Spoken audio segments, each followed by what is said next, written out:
I was born with an empty soul.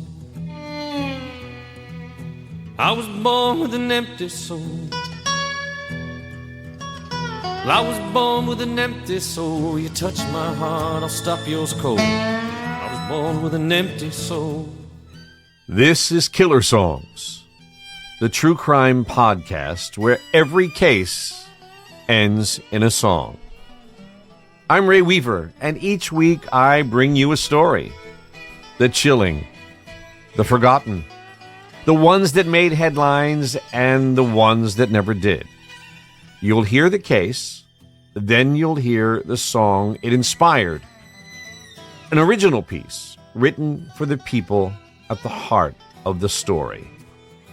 These are the stories of victims, of villains, and of echoes that refuse to fade, because some crimes leave behind more than clues. Today's episode is a little different. This one isn't about murder, scandal, or drama. It's about something real, something heavy, and something that doesn't get talked about enough. Every year, thousands of young men take their own lives. In many countries, suicide is the leading cause of death for men under 40. Not accidents, not illness. Suicide. It's a crisis hiding in plain sight.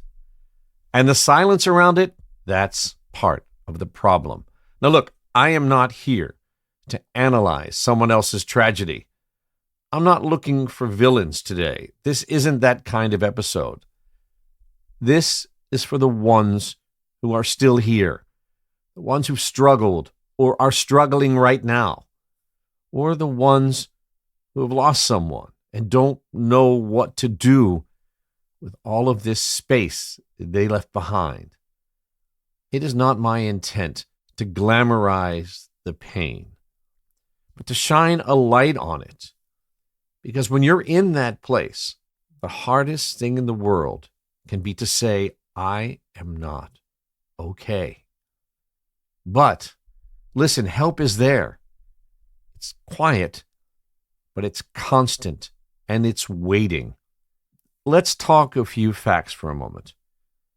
Men make up around 75% of all suicide deaths worldwide. In the U.S., that's 4 out of every 5.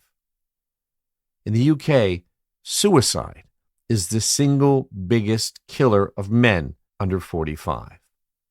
In Australia, 6 men a day die by suicide. And the pattern repeats itself, country after country. Why? It's not that men suffer more, but they often suffer differently and more silently. We're less likely to open up, less likely to go to therapy, less likely to say the words, I need help. Sometimes we don't have the words at all. And sometimes we have been taught not to speak them. There is still this idea, be it spoken or unspoken, that to be a man is to be strong, to be independent, stoic, unshakable. But the truth? No one is unshakable. Not really. Mental health isn't weakness. It's not a failure of character. It's not something to power through or man up against. It's just human. And here's another truth. Suicide doesn't look like just one thing. It doesn't always show up as crying or withdrawal. Sometimes it just looks like exhaustion. Sometimes like irritability. Sometimes like working too hard or drinking too much or sleeping too little. Sometimes it looks like everything is fine right up until it's not. That's what the song Lifeline is about. It came out of a moment when someone almost didn't make it, but then did. It's a letter to anyone on the edge, and to those who have been there before and who know the terrain, but made it back. The version of Lifeline you're about to hear is the very first one I ever recorded in the motel room where I wrote it on a kind of out-of-tune acoustic guitar into a little cassette recorder. You can hear traffic moving in the background, and the audio quality is what you get from an audio recorder 25, 30 years ago. But it's the most honest because I wrote the song when I was in a pretty bad place myself, and I wanted you to hear the song the way that I heard it in my head the night that I wrote it in that motel somewhere on the highway in the U.S. a long time ago. Near an interstate off-ramp, on the dark side of town, there's a pay-by-the-hour motel.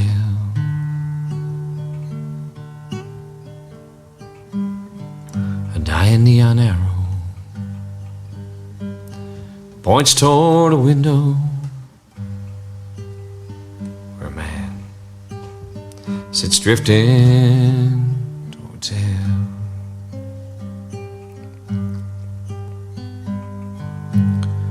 On a bed where many lovers have laid, there'll be no love made here tonight.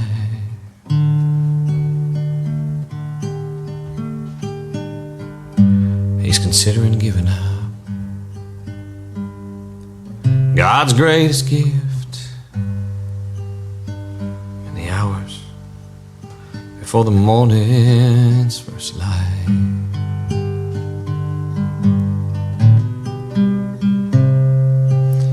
Somebody throw him a lifeline. He's drowning in a sea of despair.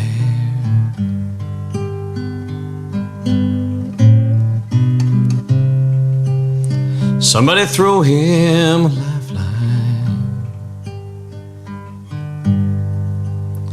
Or is it too late? Is there nobody there?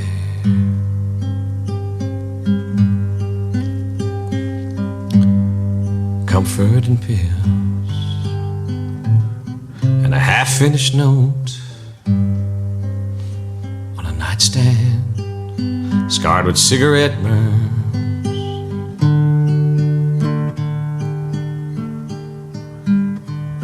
World-weary eyes in a filthy, cracked mirror.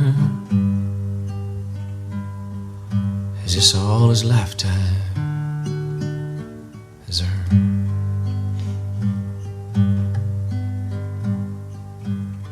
He thinks about Mama and all the plans that she had. She always knew that he'd make her proud.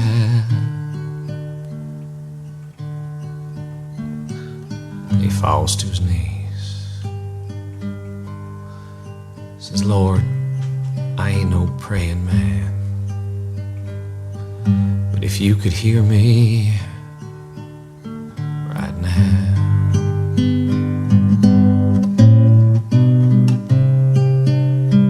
Can you throw me a lifeline?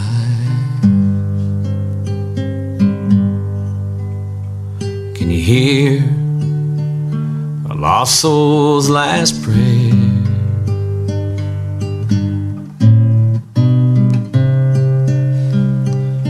Can you throw me a lifeline, Lord? Or am I too late? Is there nobody there? As his trembling hands reach out for the whiskey to give himself the last courage he'll ever need.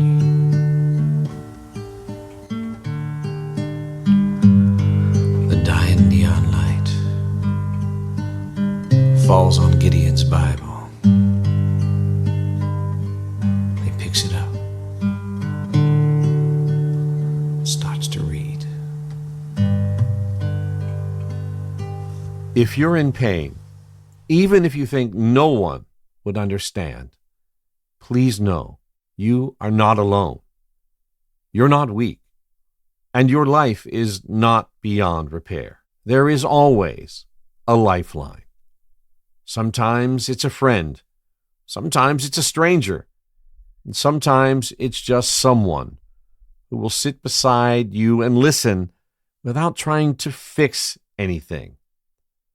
If you're listening and you're struggling, or someone close to you is, here are some places that can help.